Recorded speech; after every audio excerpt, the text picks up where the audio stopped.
I could say, hey, who gets to remain America and who has to change? Well, we conservatives get to stay America. Why? Because you don't want to have you want a different flag that's not the American flag. You hate the American flag. You hate the American anthem. Bye-bye. That's it. You're done. No more conversation. You have to go create a whole new country. We get to stay America. Yeah. I think I could end the segment at that. Yeah. But I won't. This is something I wanted to talk about for a while. You know, I said this before. Anytime you see an American flag pin, you go, oh, conservative. Anytime you see an American flag, you say, oh, conservative. Why?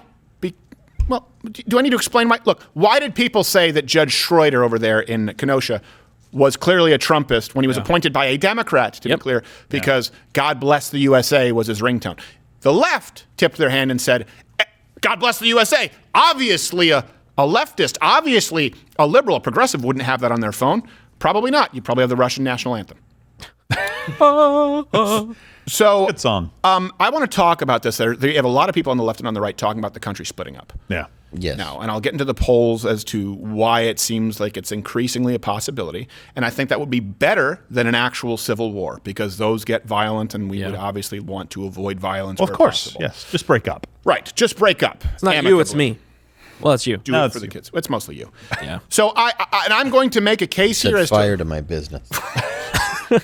I'm going to make a case here as to why conservatives, of course, get to remain America and liberals should be a separate country. But I'll start with this. Here's why I think that if we split up, as 40% of liberals want to, the left should be America light or new, whatever, because they hate the flag and they hate the anthem, for starters. A new push by the California NAACP to get rid of the national anthem. This song is wrong. It should never have been there. Huh? And just like we didn't have it until 1931, it won't kill us if it goes away. History. If you know your history, you know the full song of the national anthem. The third paragraph speaks to slaves in America, our blood being slain and pilfered all over the floor. It's disrespectful, and it does not speak for Black Americans. It's obvious. Black Lives Matter Utah posted a picture of the flag with a caption, "When we Black Americans see this flag, we know the person flying it is not safe to be around and is a racist." Well, you're dumb. I don't take it back, because some of us live in a different America. We really do. We don't have the same experience. That lady's a founder of Black Lives Matter. Who are flying Your dad taking you to Chuck E. Cheese later, you freak. So look, I could say, hey, who gets to remain America and who has to change? Well, we conservatives get to stay America. Why? Because you don't want to have you want a different flag that's not the American flag. You hate the American flag. You hate the American anthem. Bye-bye. That's it. You're done. No more conversation. You have to go create a whole new country. We get to stay America. Yeah. I think I could end the segment at that. Yeah. But I won't. This is something that was interesting. It comes from both sides. Before I get to the clip, let me read you a poll here. Recent University of Virginia poll. You have 41% of Biden voters and 52% of Trump voters want the country to split. Wow. So that's getting pretty close to 50%. Yeah. Across the whole spectrum, and I expect that to only go up. Sarah Silverman and Ted Cruz, I put these side by side, have actually both proposed solutions to this problem. So it's not just the right or the left here. So, like, why don't we just finally just realize that these states aren't working and, like, divide up into, like, 2 or 3 countries of, like, USA 1 and USA 2. And they can be USA 1. Like, the conservatives can be USA 1 because they love being number 1, and it means something to them. And I'd love to have that be theirs. They can be USA 1, we'll be USA 2, and we'll be allies. Listen, if the Democrats end the filibuster, if they fundamentally destroy the country, if they pack the Supreme Court, if they make D.C. a state, if they federalize elections and massively expand voter fraud, there may come a point where they fight to the death at the end of this, and then kill the winner. And if there comes a point where it's hopeless, then I think we take NASA, we take the military, we take the oil. It looks like the one girl has a fishing rod. So I appreciate that Sarah Silverman said we get to be USA number 1. Oh, that's nice of her. So this is something, too, that's widespread in media, to be clear. New York Magazine, they have this story here. Divided we stand. The country is hopelessly split, so why not make it official and break it up? American Mind, a house dividing. GQ, the United States so reviles itself it might actually break up. Okay, so this is something, and I want to point out why we get to be America number 1. And it's not just because of the flag. It's not just because of the anthem. Liberals genuinely, and I mean at this point in time, hate everything about this country. You cannot be a progressive and like the United States of America, let alone love the United States of America. They wish that America was like another country. Now, conservatives are happy that the United States is singularly unique. You know, when they say, we're the only country in the world that doesn't have socialized medicine, conservatives go, we're the only country in the world that allows private choice with medicine. And I get the government, unfortunately, has encroached too much in medicine right now, where it's kind of a hybrid of the two. Don't get me wrong. But my point here is, we're happy. Conservatives are patriotic because they love the fact that the United States is different from all of the other countries, largely who sort of spread from actual colonialism, right, under the English Empire. This is what you had. You had empires that spread across the globe, and for the first time you have the United States, who is the world's greatest superpower ever, that isn't spreading across the globe like an empire. Think about it. You've got Guam, kind of Puerto Rico, and everywhere else we just have military bases where we ask for really nothing more than the land in which to bury the dead who went to go fight for those countries, which I frankly don't think we should be doing in the first place. It's an anti-evil empire. We love that the United States is what it is. Now let me make that argument. Let me go through it point by point. The Declaration of Independence and the Constitution, and show you exactly why the left hates Greenwood's God Bless the USA. It's really because of the fact that, let's read these, the Declaration of Independence. I know it's been a while for those on the left. Yeah. We hold these truths to be self-evident, that all men are created equal, that they are endowed by their creator, capital C, with certain unalienable rights, capital R, that among these are life, liberty, and pursuit of happiness. Now, that seems like something that's not a big deal. And to conservatives, I know this is remedial for you, but to a lot of people who maybe haven't brushed up on this, the definition of unalienable is very important. That means impossible to take away or give up. What does that mean when you're drafting up a Declaration of Independence? This means a birthright, not a civil right, a natural right. Unalienable rights are based in natural rights, meaning they are birthrights. You are endowed with them by your creator because you're a human being. It is not anything that the government grants you. And the entire purpose of writing unalienable rights, which means impossible to take away or give up, who could possibly take away your rights? The government, right? That's what we saw. Those are the government. That's the government that we fled, to be clear. So we said, no. The government doesn't grant, it's not like common law. The government doesn't grant rights. The government exists exclusively to recognize and protect rights. That is, to be clear, singularly unique in the signing, the creating of America, and we'll get to the Constitution in ways that undergird it even further. So let's some critical examples here. COVID response, I think shows an unalienable right, like what? Not having something stuck into your body. That's kind of a big one, right? Not having someone come in and be able to shut down your business. Yeah. Not being called a non-essential worker. Right? Critical race theory. Are all people created equal? No. Black liberation theology. Yes. The idea, let me simplify this because people say critical race theory isn't a thing. The idea that white people need to apologize for privilege, something that they've had no control over, is that viewing people as equal?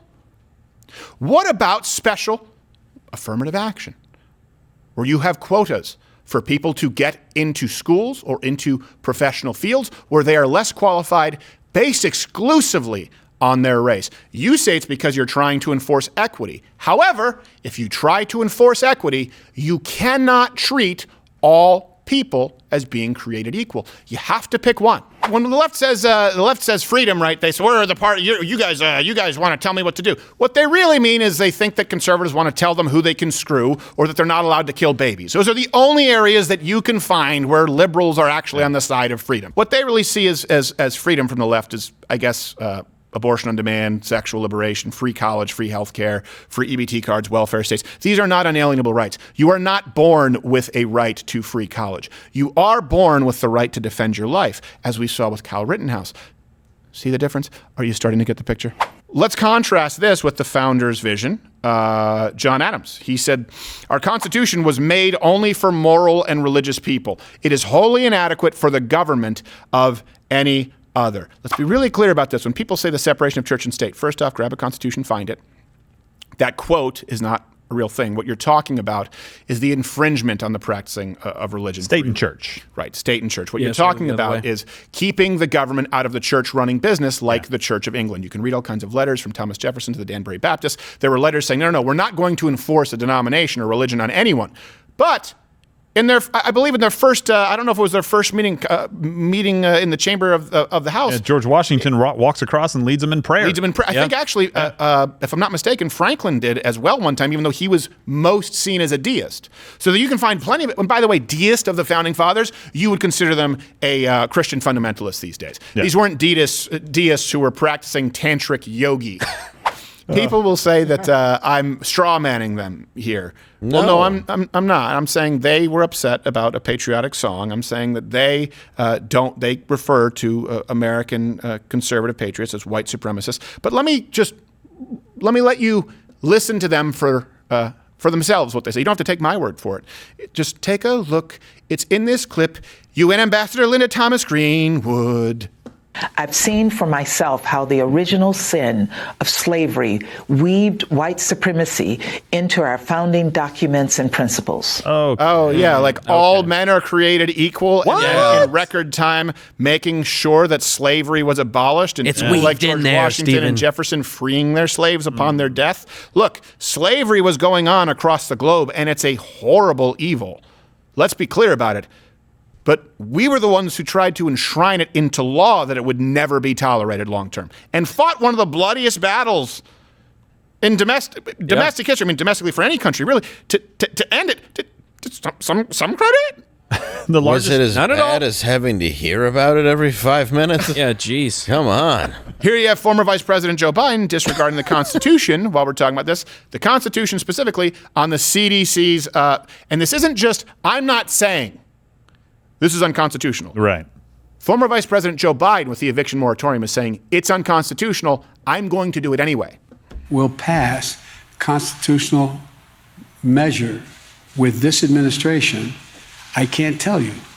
I don't know. There are a few scholars who say it will, and others who say it's not likely to. But at a minimum, by the time it gets litigated, it will probably give some additional time while we're getting that $45 billion out at least to he has people Weird Al signing who for are, him. in fact, behind in the rent and don't have the money. Okay. The guy can't even bathe himself. I can't. I want to do this with the Constitution. You can't do anything. Walk up 8 stairs.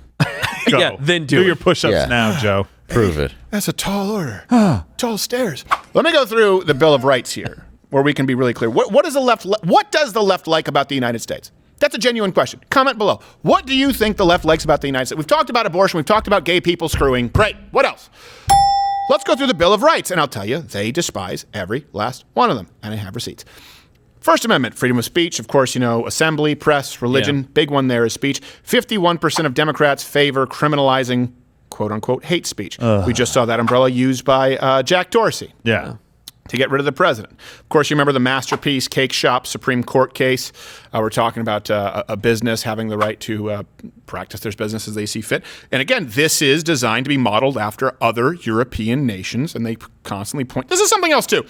When you hear people like Bernie Sanders and Elizabeth Warren say, we're not talking about communism, we're not talking about socialism, we're pointing to the Scandinavian countries. Let me ask you this. We've been to a lot of Black Lives Matter, right, Quarter Black? Yeah. Garrett? And we've been to a lot of these Black Lives Matter rallies, Antifa rallies. Fun time. I've not seen one Norwegian f***ing flag. You would think. I've seen a lot of hammer and sickle flags. Yeah. Lots of those. I've seen mostly a lot of fists. Those. Haven't seen Sweden anywhere. Is it me? Let's be honest. It's Marxism. It's communism. You just heard Jack Dorsey use that to justify removing the sitting president of the United States for urging people to be peaceful. And the left wants to model us after other countries where you can be arrested for saying the wrong thing. Our good friend Mike Ward in Canada just finally won at a higher court on appeals. He was fined $50-something thousand for a joke. We've had stories here in the UK where people have been put in jail for doing covers at a karaoke bar of kung fu fighting, and it offended people, okay? You do not have free speech anywhere outside of the United States of America. The left wants the United States of America to be like these other countries. Let's go to the Second Amendment. That one's pretty clear. Yeah. The right to keep and bear arms. What happens after shootings? Let's just, Biden did this, your former Vice President Biden, right after the Boulder, Colorado shooting. I think we have a clip. I don't need to wait another minute, let alone an hour, to take common sense steps that will save the lives in the future. Actually, you have to go through the legislative process, but whatever. The House and Senate to act. We can ban assault weapons and high-capacity magazines Hide them in trash this cans. country. Yeah. What does Biden want? He wants gun buybacks, red flag laws, national registry to ban effective. By the way, you saw Kyle Rittenhouse kind of an argument there that an old double-barreled shotgun, which you would illegally and irresponsibly fire into the air on the porch upon your former vice president's advice, might not be enough when you're being chased by serial pedophiles. Just saying. In other words, I think we just saw the clearest example of why the government has no right to ban high-capacity magazines. Also, well, and look at Australia. We see how well the gun ban went there. Yes, it's really a good idea to get rid of all your weapons. Right. By the way, we also need to get rid of Ford Escapes. That's true. Wow. Because it's their fault. How many Ford Escapes? If you can save one Ford Escape victim, you can use it for anything. Who can forget this? Of course, he's running again in Texas. Oh, jeez. Beto O'Rourke's camp. What did he say when the veil was lifted in a moment of, I don't know, I assume opiate-induced euphoria? Otherwise, this is the most ill-advised statement I've ever heard when you're running for anything in Texas. Here's what he said. Hell yes, we're going to take your AR-15, your AK-47. We're not going to allow it to be used against our fellow Americans anymore. What a dumbass. Okay. He really is the worst. He just said, hell yes, I want to lose this election. Yeah. And he did. Wish granted. Done. You know you're running for office We want in to Texas, take your right? rights away. Vote for me. Yeah. And that's what I said. Well, it can't be used against another American. I don't know. It could maybe be used against the government trying to come and take them away. Yeah. No. Are you threatening violence? I don't know. Are you threatening violence? No, I'm just going to take your guns away. That's violence, prick. No, I'm going to take them away. No, you're not. I say no. Well, you have to. No. You have to, or else what? You're going to send in people with guns to take my guns away. Yeah. So I will respond to your violence with violence. Makes sense? People want to say, it's unbelievable, that kind of gaslighting. Like, hey, you're starting violence. If you send people with guns into my home to take the guns away, of course you're being violent. I don't know why this isn't basic to people. What else do liberals hate? So we have First Amendment, Second Amendment, right? Declaration of Independence. Let's go to the Sixth Amendment, fair and speedy trial. This is where we're talking about the whole idea of people being allowed the legal process. Well, I think we just saw this take place, where now we have trial by media. Judge Schroeder revealed that people had been filming the Rittenhouse jury. Of course, they could be political moderates. House and the appearances are as before, other than the jury is not in the room, and it was reported to me that by Lieutenant Zerline that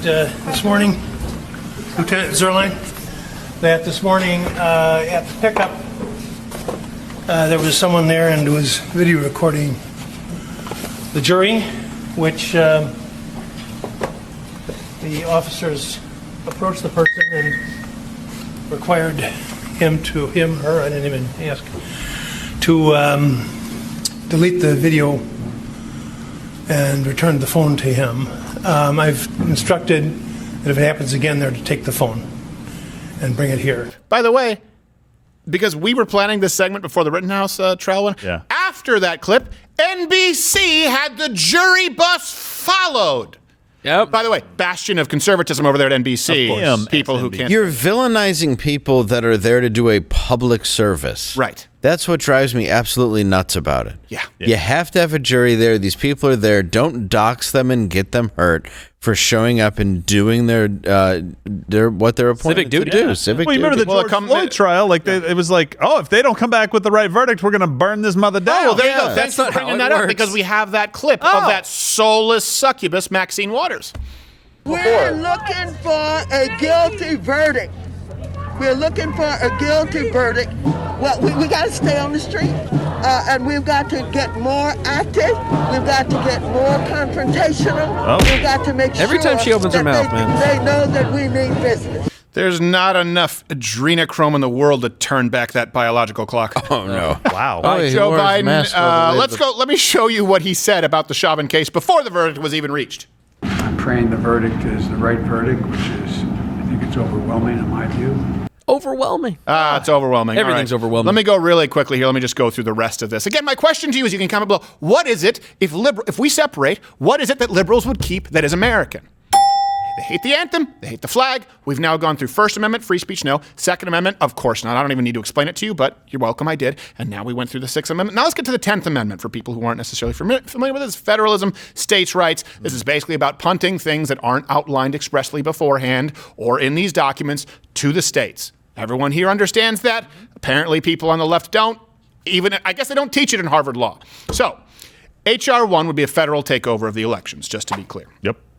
Biden's New House America initiative would federalize local zoning laws. To be clear about that, we're going to do a whole segment on this. This is basically something where they will, in order to create equity in the suburbs, people who've left downtown, they will basically put Section 8 housing into the middle of any suburb they choose. Yeah. Yours right now. An area where people have left. They will do that and say, well, we're going to do so in the name of equity. What else has the left tried to federalize? Well, of course, healthcare. We know that. That was Obama's big accomplishment that he attempted. Abortion. They want abortion to be taxpayer-funded nationally, on-demand, taxpayer-funded, period. Education. The Federal Department of Education. A lot of you don't know this, but your parents probably went to school and had higher than average test scores and better quality of life after school. Before there was a Federal Department of Education, it was all done by the states. Marriage, they want there to be marriage laws across the country as opposed to being recognized on a state-by-state basis. If you look at what the left does, they want to federalize everything, centralize control, centralize power, remove your individual rights. So this is what I say. I say this, but I honestly, if there's a counter argument that I'm missing, I really want to hear it from you. I really do. I can, when people say, hey, liberals have changed. And I used to say, well, that's just a cop-out. And I look back at JFK, you're talking about a guy who reduced taxes. You're talking about a guy who was actually more of a war hawk than a lot of people.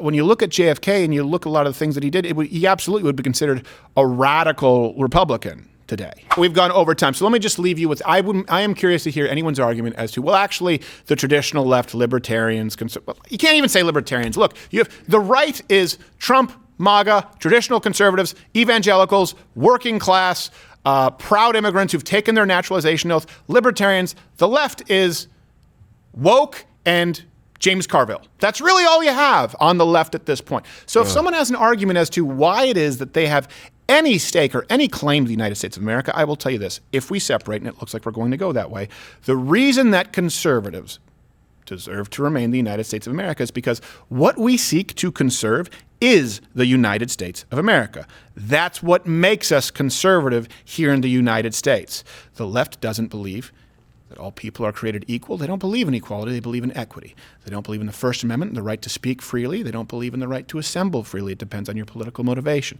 They don't believe in the Second Amendment and the God-given right to protect yourself. They don't believe in the Sixth Amendment when we're talking about the legal procedures that we have in due process. They don't believe in the 10th Amendment. They seek to federalize everything in the name of more efficiency and more what? What is it again? Equity. All of this is done in the name of equity, because if you scare people enough to believe that the system is stacked against them and the system is so big that the only thing which could possibly fix it is putting more money into the system, well then congratulations, you are a liberal. And you know what? You get to be America number 2, or maybe you could just call yourself the system country. We'll continue being the USA with the same anthem and the same flag. YouTube, thank you. You can piss off. Watch Louder with Crowder live, Monday through Thursday, 10 a.m. Eastern.